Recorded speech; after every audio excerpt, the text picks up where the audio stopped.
Makasih semuanya. Kita lanjutkan materi kita tentang eh, konsep dasar atau pendahuluan atau pengantar tentang artificial intelligence atau yang namanya AI gitu ya, sering kita dengar atau kecerdasan buatan. Nah, perlu kita pahami, berarti ketika kita bicara kecerdasan itu gitu ya, bicara kecerdasan ini tulisannya rada kurang bagus karena menggunakan ini. Berarti ada dua ya, kecerdasan buatan gitu ya, saya singkat aja, sama dengan kecerdasan alami lah gitu ya. Berarti ada alam, hal ilmiah, ada yang buatan. Berarti saat ini kita mempelajari kecerdasan buatan. Berarti otomatis ketika bicara buatan berarti ada mengambil dari yang ilmiahnya gitu ya. Itu kan sederhana berpikirnya ya. Berarti kecerdasan alami ini yang dimiliki kita manusia ini gitu ya. Manusia itu kita mau buat mesin atau komputer atau robot itu cerdas seperti kita. Makanya namanya kecerdasan buatan. Asal usulnya seperti itu. Dari situ kata-kata itu kenapa kecerdasan buatan. Nah, saudaranya dalam dunia saat ini semua kecerdasan ini melihat dari pola tingkah laku manusia semua, hampir semua. Tujuannya apa? Ketika kita mengerjakan suatu pekerjaan, kita dibantu oleh kecerdasan buatan ini sesuai dengan yang dikerjakan oleh manusia itu sendiri.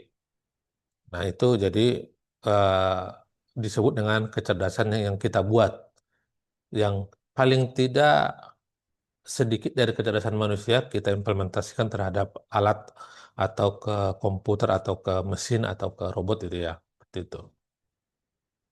Nah, di sini kecerdasan buatan itu berarti di sini secara definisi ya, definisi itu adalah merupakan peralatan mekanik yang dapat melaksanakan kegiatan-kegiatan atau aktivitas dengan menggunakan pemikiran atau kecerdasan manusia. Berarti yang diambil cara berpikirnya manusia juga, gitu ya. Ya, cara aktivitasnya manusia juga gitu ya. Itu dicoba kita buat dalam mesin gitu ya. Nah, jadi di dalam si apa manusia itu mempunyai kemampuan berpikir ya. Makanya dibuat di dalam mesin itu namanya intelijennya gitu ya. Ya, suatu cara yang sederhana yang membuat komputer itu intelijen, bisa berpikir, itu mengambil dari manusia juga gitu ya. Kurang begitu. Nah, kecerdasan buatan dapat membuat sebuah sistem komputer berpikir seperti manusia dan dapat berpikir secara rasional, seolah-olah. Memang kenapa bisa dia berpikir seperti manusia? Karena struktur cara berpikir manusia diadopsi juga di dalam mesin itu. Gitu ya. Jadi misalnya sini ada robot gitu ya. Mungkin Anda pernah bisa robot, ini ada manusia gitu ya. Jadi cara berpikir kita juga mesin ini mesin gitu ya. Mesin ini adalah apa namanya manusia gitu ya. Kita gitu ya manusia. Jadi kecerdasan kita itu ke sini. Mulai cara berpikir gitu ya. Ah, Bisa juga nanti dari alat indera kita, sensor kita gitu ya. Itu diambil. Ada salah satu di manusia itu berpikirnya, cara berpikirnya bagaimana. Berarti kita cara berpikir menggunakan otak gitu ya. Otak gitu ya. Otak ini namanya kalau di biologi itu namanya neural ya. Neuron itu ya. Neuron ini strukturnya ini, struktur otak otak kita itu ya, otak manusia itu diadopsi ke dalam mesin. Namanya algoritma gitu loh. Algoritma. Nah, tadi yang dimasakan Mas Nur Salim tadi bukan logaritma tapi algoritma. Algoritma itu kalau secara definisi itu sebenarnya apa namanya langkah-langkah gitu ya untuk menyelesaikan masalah gitu ya. mana yang paling optimal gitu ya. Tapi diambil ada beberapa yang diambil dari cara berpikirnya otaknya manusia ini namanya algoritma neural network gitu ya. Neural itu kan otak ya.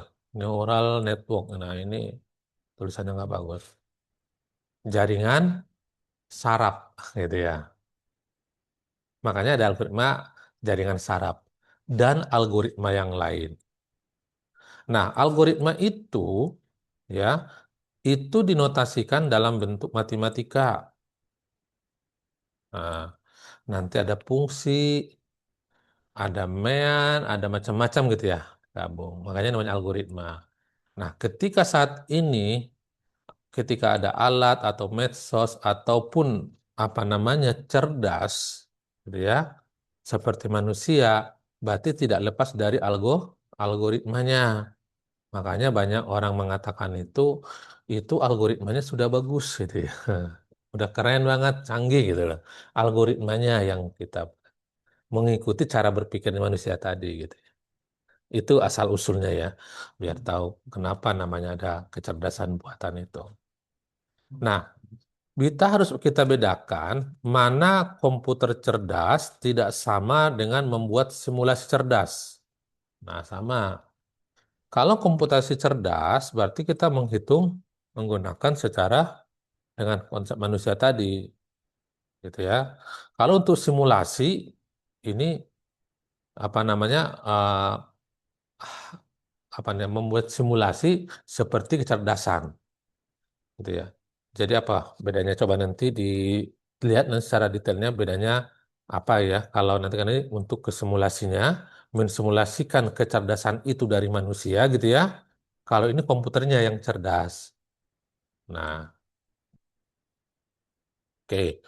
Nah, selanjutnya, kecerdasan buatan ada dua idenya, katanya ini. Yang pertama itulah cara berpikirnya manusia, gitu ya. Terus berhubungan dengan representasi proses melalui mesin.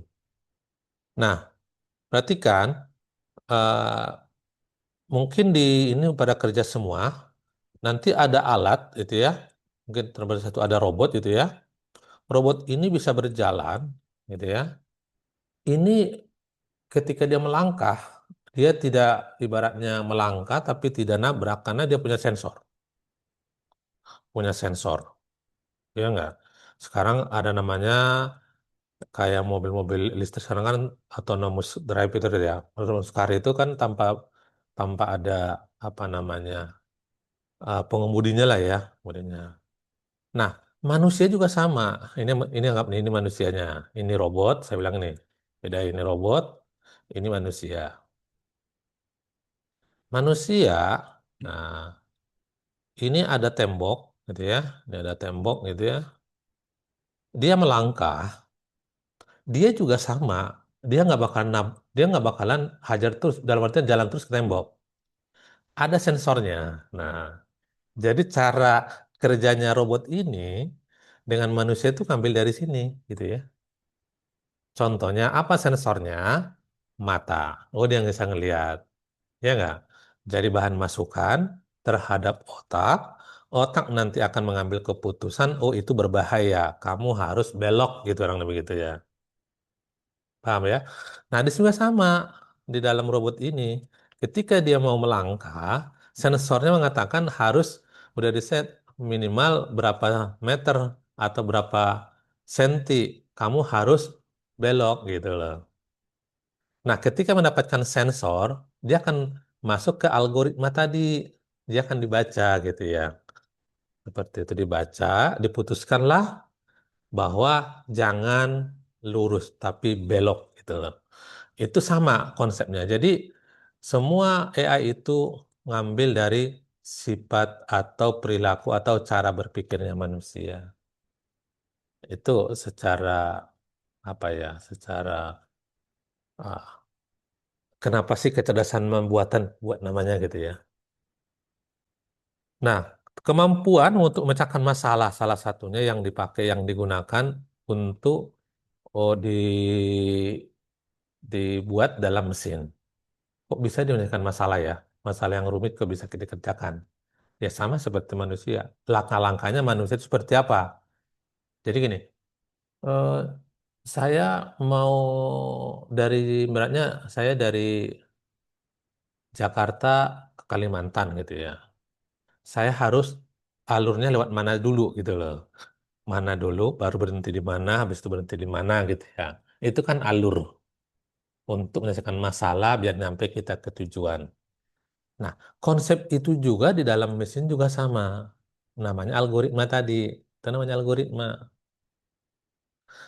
Algoritma itu ada dua, ada kita buat dalam bentuk kata-kata bisa, dalam bentuk alur bisa, dalam bentuk apa fungsi juga bisa. Banyak gitu ya.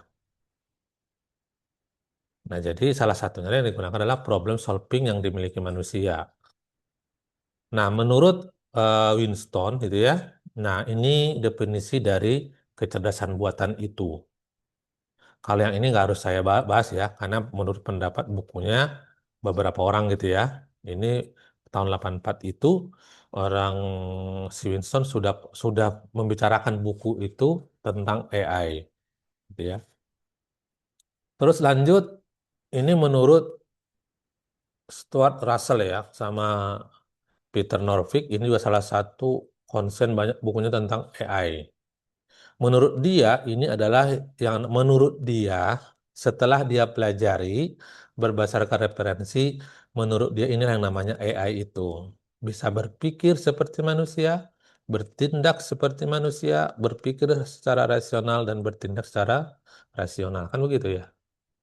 Nah, karena beda orang beda persepsi, tapi tujuannya sama. Buku itu boleh kita referensi karena dia sudah melalui ilmiah dan dia sudah seminarkan dan orang juga sudah menanyakan dan itu sudah diakui makanya kita boleh referensikan gitu ya.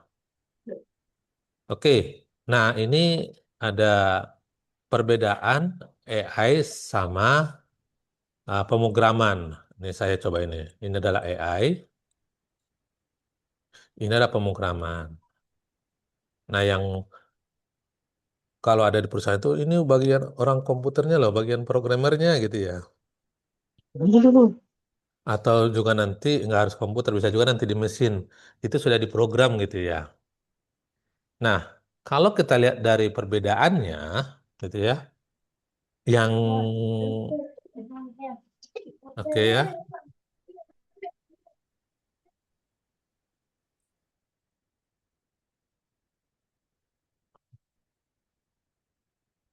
oke. Jadi kita lihat perbedaannya adalah bahwa secara proses, ya, ini sebagian besar simbolik, ya. Tapi kalau AI itu menggunakan algoritmik ya, algoritma.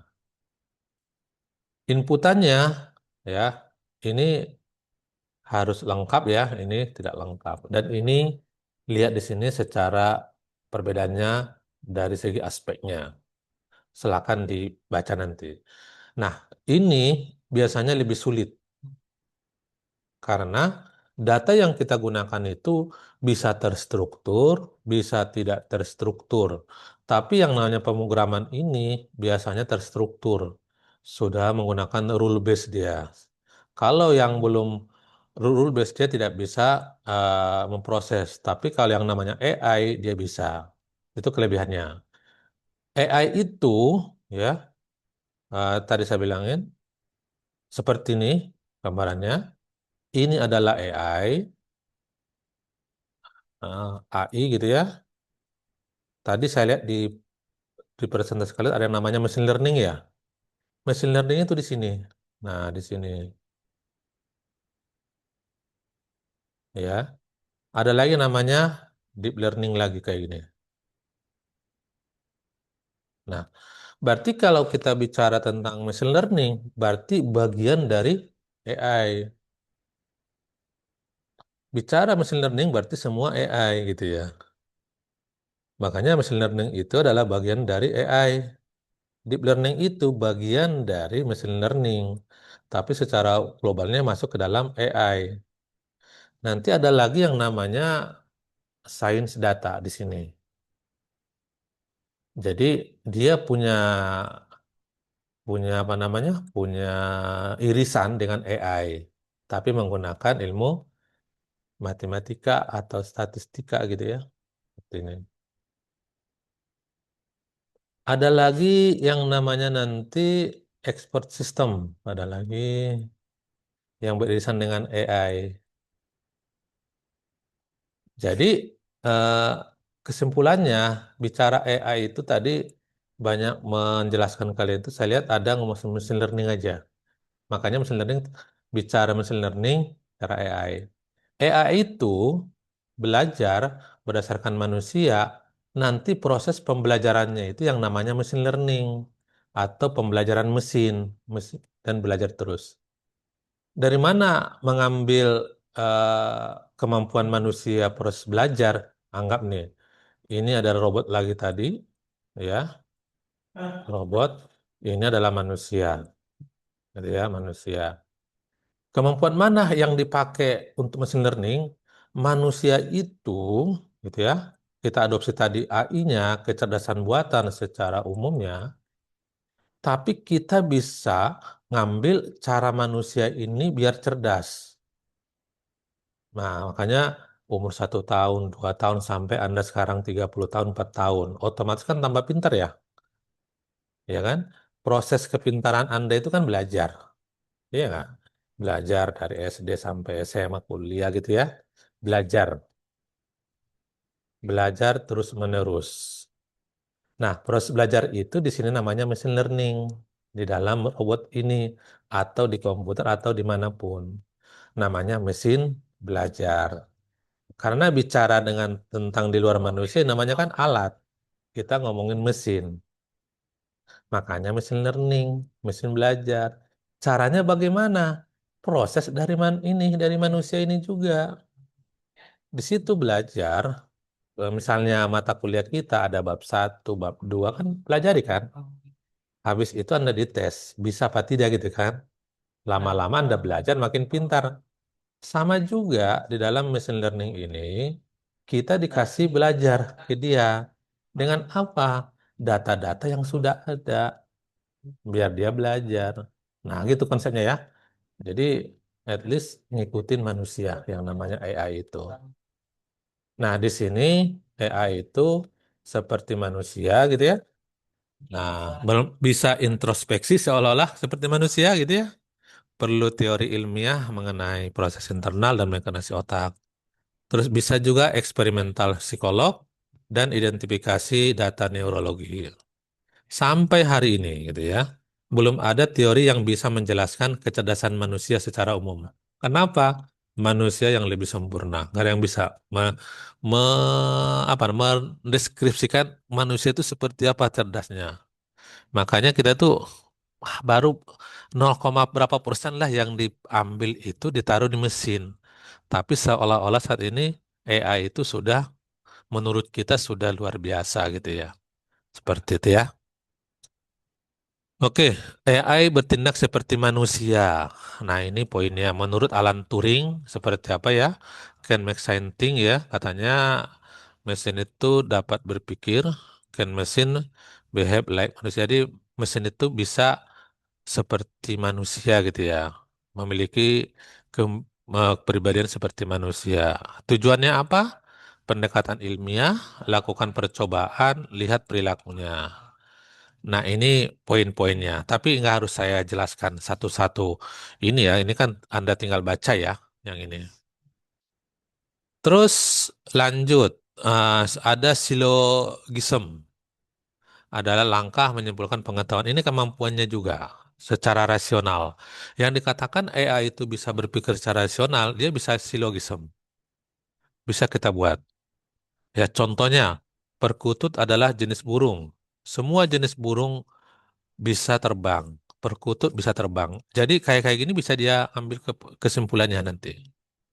Nah, makanya di ChatGPT di mana itu di Gemini itu dia bisa mengambil kesimpulan gitu ya. Itu namanya silogismnya. Nah, contoh lagi ahli matematika merumuskan notasi formal. Nah, ini juga sama. Ini yang katakan AI itu yang katakan cara berpikir secara rasional ya. Nah, notasi matematika juga sama.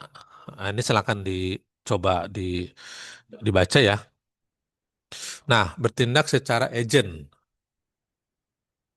Agent itu adalah sebuah sistem persepsi mengamati dan mencermati dan mengetahui lingkungannya melalui sensor. Nah, saya bilangin, ada robot, ya, robot ini namanya agent.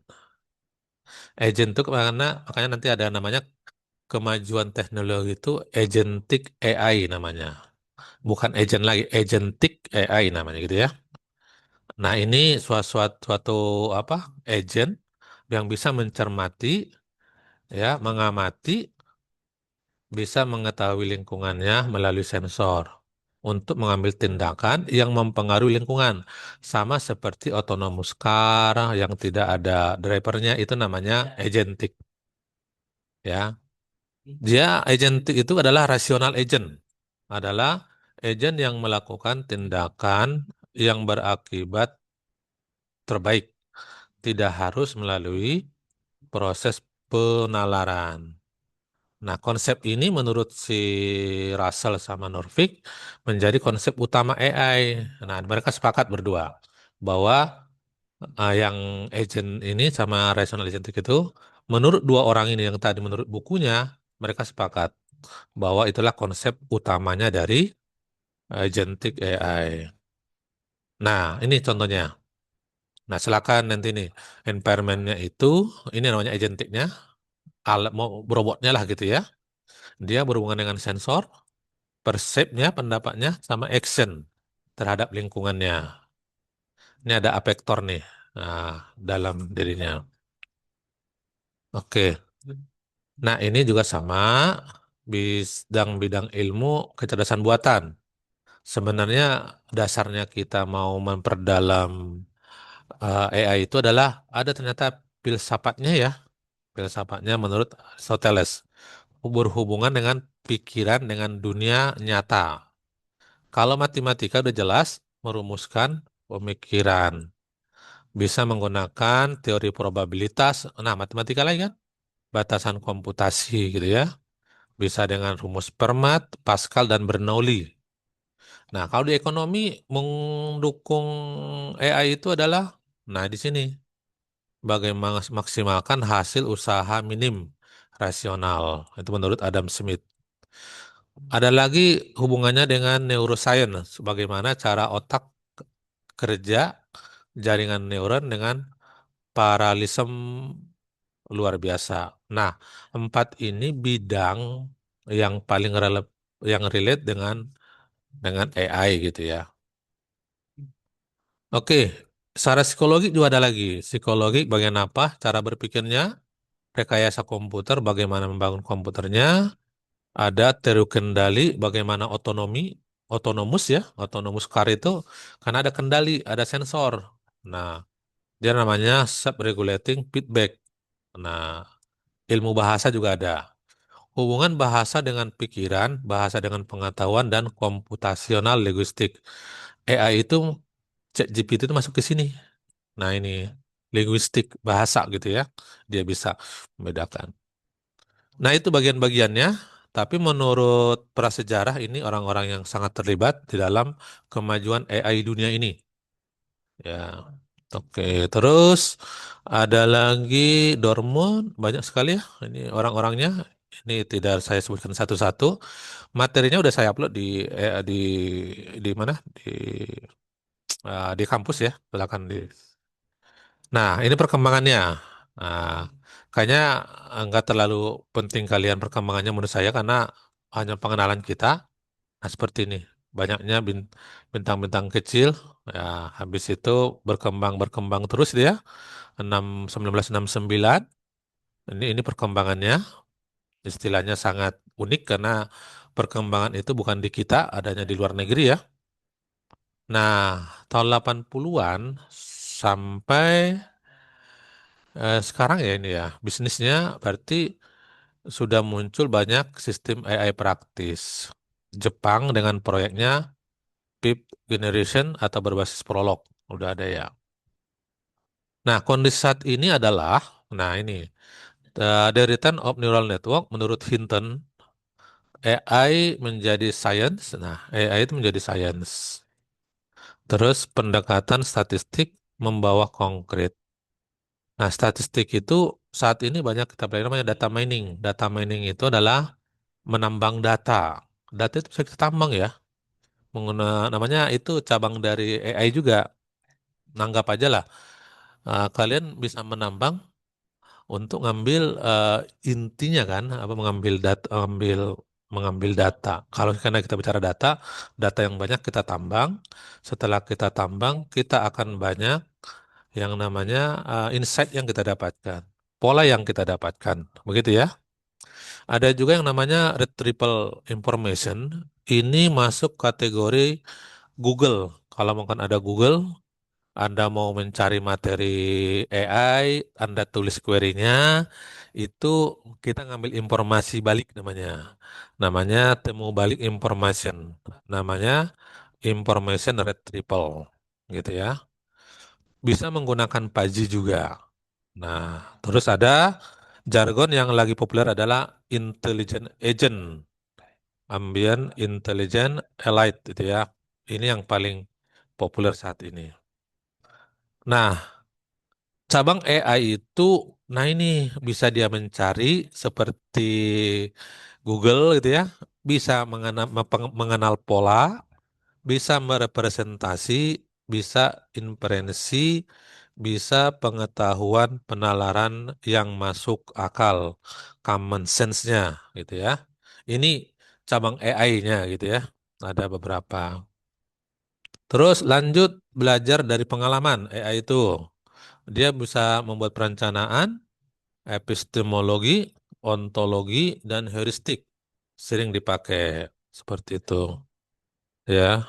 Nah, di sini bidang AI itu tadi saya udah singgung di depan bahwa itu tadi ada machine learning, gitu ya, ada deep learning gitu ya.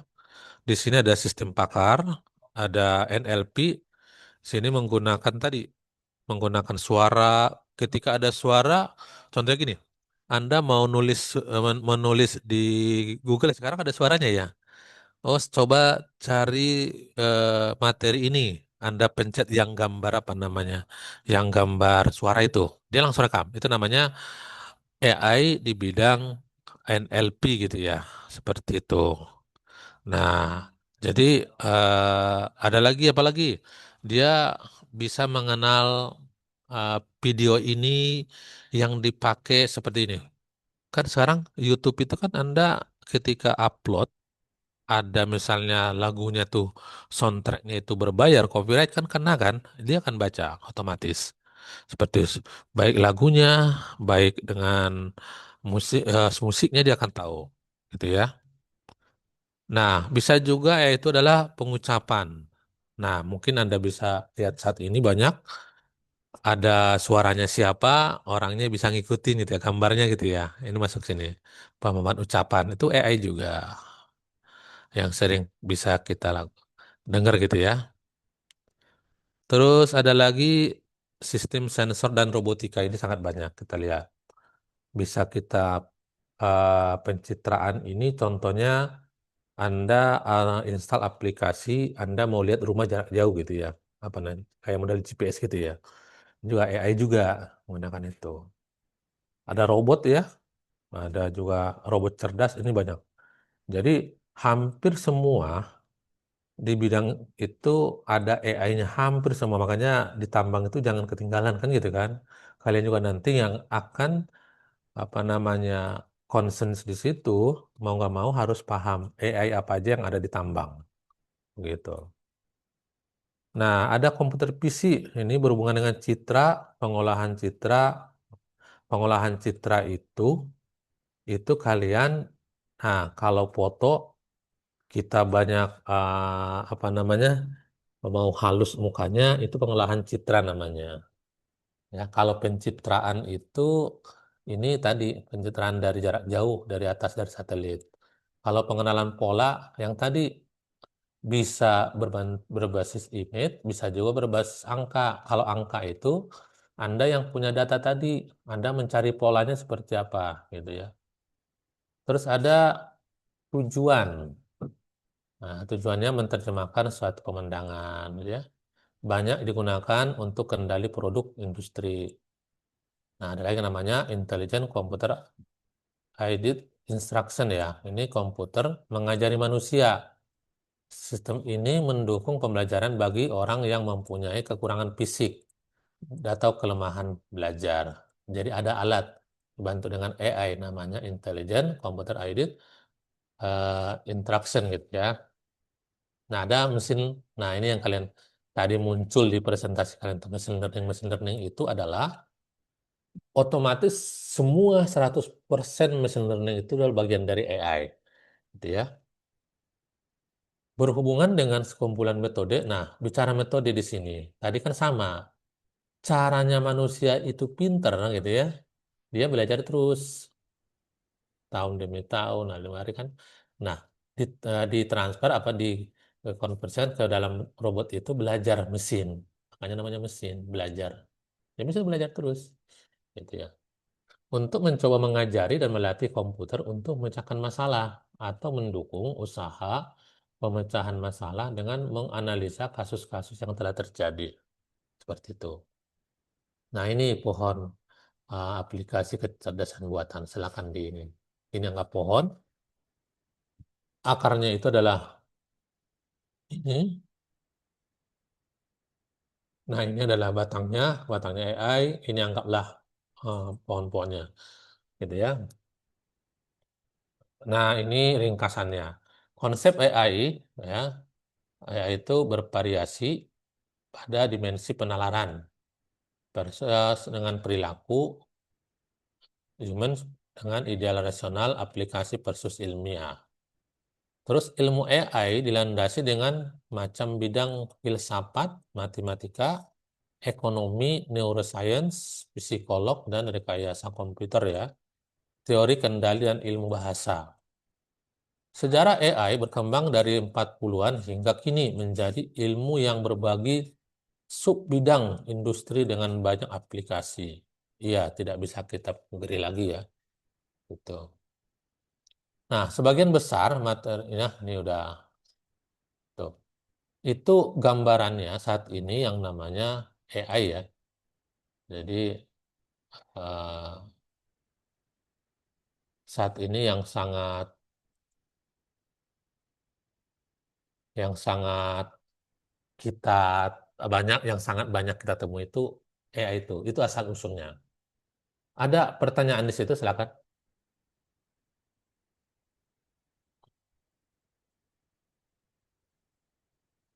Aman Pak. Ya, silakan. Oh, nggak ada Pak maksudnya Pak. Oh, Dari cukup. saya Pak. Cukup dari saya Pak. Oke. Nanti tugasnya yang ini gitu ya. Nanti akan saya buat ininya. Anda sambil belum saya upload ininya, cari mesin gitu ya, cari aplikasi, cari atau kalian di bidang apa kerjanya ini, AI apa yang digunakan, mesin AI apa yang digunakan di sana. Coba analisa inputnya apa, cara dia apa yang dikerjakan. Kalau mungkin cara memproses mungkin belum nyampe ke sana lah. Inputnya apa, coba nanti cari menggunakan referensi yang lain. Nah, misalnya eh, video seperti ini, saya coba. Ini bisa kelihatan nggak? Masih bisa dibuka nggak? Coba. Ini tambang ya. Ini tambang.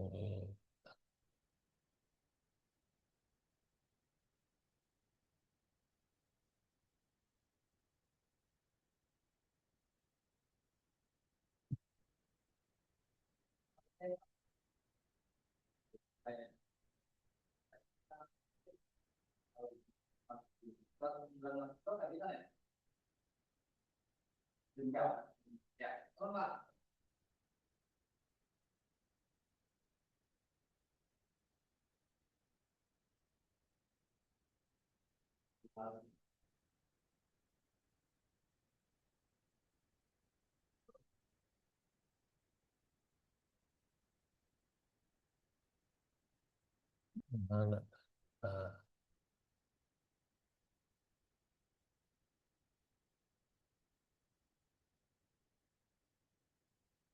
Mana video kemarin ya, yang ada AI-nya gitu ya.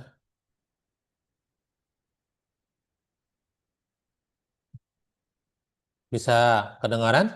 Di bentangan luas Mongolia Dalam, sebuah transformasi terobosan sedang membentuk kembali salah satu industri tertua di dunia. Pada Mei 2025, Tiongkok secara resmi meluncurkan tambang otonom bertenaga 5G dan kecerdasan buatan skala besar pertama di planet ini. Ini bukan hanya peningkatan kecil. Ini adalah penemuan kembali total tentang bagaimana kita mengekstrak sumber daya dari bumi. Tambang batu bara terbuka Yimin telah menjadi contoh nyata fiksi ilmiah yang menjadi kenyataan. Di sini, metode tradisional digantikan oleh simfoni teknologi canggih, di mana mesin cerdas melakukan pekerjaan berat dan berbahaya yang dulunya merupakan domain tunggal penambang manusia, menandakan pergeseran besar dalam operasi industri. Proyek monumental ini adalah hasil kolaborasi yang kuat antara beberapa nama terbesar Tiongkok di bidang teknologi dan industri. Raksasa seperti China Huaneng, perusahaan energi, dan Huawei, pemimpin telekomunikasi, telah bergabung untuk menciptakan sesuatu yang benar-benar belum pernah terjadi sebelumnya. Mereka telah membangun ekosistem di mana setiap komponen, mulai dari kendaraan hingga jaringan, bekerja sama dengan mulus. Ini bukan hanya tentang menggunakan beberapa gadget baru. Ini tentang membangun sistem cerdas yang terintegrasi penuh dari awal. Tujuannya adalah untuk membangun tambang yang tidak hanya sangat produktif, tetapi juga menetapkan standar global baru untuk keselamatan dan tanggung jawab lingkungan di sektor pertambangan. Ide inti di balik tambang futuristik ini adalah menggunakan teknologi untuk memecahkan masalah tertua dalam pertambangan, bahaya, ketidakefisienan, dan kerusakan lingkungan. Selama berabad-abad, pertambangan dikenal sebagai pekerjaan berbahaya yang membuat pekerja terpapar risiko seperti traditional miners facing landslides, dust clouds, or harsh weather, hazardous mining conditions with visible human labor stock distribute equally, longsoran, debu, dan cuaca ekstrem. Dengan memperkenalkan armada truk Swagmudi, tambang ini menjauhkan manusia dari area operasi yang paling berbahaya. Inisiatif ini sangat selaras dengan strategi nasional Tiongkok yang sangat mendorong pengembangan otomatisasi dan sistem cerdas untuk memodernisasi industri intinya. Ya, tadi itu salah satu AI dalam tambang. Nggak ada supirnya lagi di situ. Mengurangi risiko orang tabrakan. Bagaimana dia bisa nyupir sendiri setelah ngangkut penuh dia akan jalan gitu ya. Itu di situ. Maksud saya coba ceritakan AI apa yang ada di situ, utama di bidang kerjaan kalian, gitu ya. Minggu depan akan saya tanyakan 2 orang apa 3 orang untuk bidang tugas ini. Karena kita harus tahu di bidang kita itu AI apa yang kita hadapi ke depannya gitu. Mungkin kalian belum belum belum apa? Belum menerapkan ya. Nggak tahu kalau tambang di sini sudah belum? Udah ada belum? Ada yang kasih komen. Mungkin di bagian lapangan ada? Ada, Pak. Ada. Dia contohnya apa, Mas? Ya. Contohnya itu anu Pak, apa namanya? DMS, driver monitoring system. Jadi alat itu dipasang di unit, dia Hmm. nantinya akan membaca utamanya indikasi-indikasi statik gitu Pak. Dia akan memberikan apa namanya? Trigger, memberikan laporan